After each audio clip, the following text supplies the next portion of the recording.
Back to that breaking news now of President Trump meeting with Russian President Vladimir Putin in Alaska.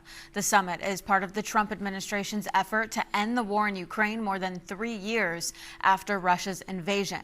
We are joined now by Dr. Kirk Dorsey, a professor of history with the University of New Hampshire. Thank you so much for being here with us. It's my pleasure. Thank you.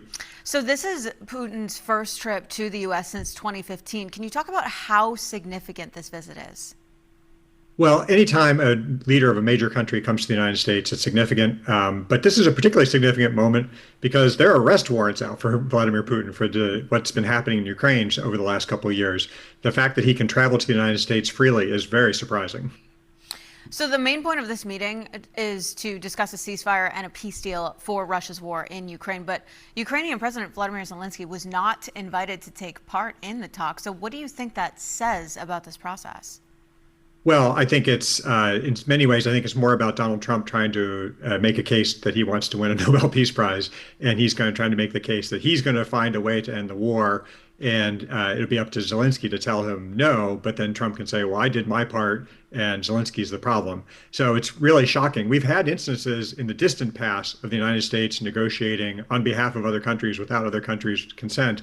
It never turned out well. And historians tend to look back on this and say, boy, that was not a good decision.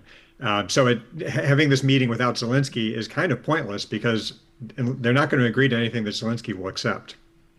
Now we want to talk about a little bit about the location of the meeting. President Trump and Putin held a summit in July 2018 during Trump's first term, but that was held in Helsinki, Finland. So why do you think they decided to meet this time in the U.S. instead of a neutral territory?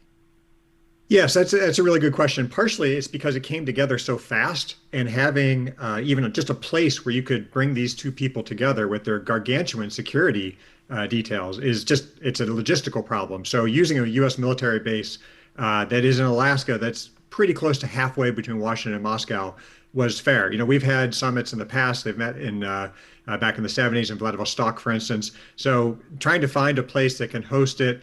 And then, you know, whose turn is it to host? There are all these complex things going together.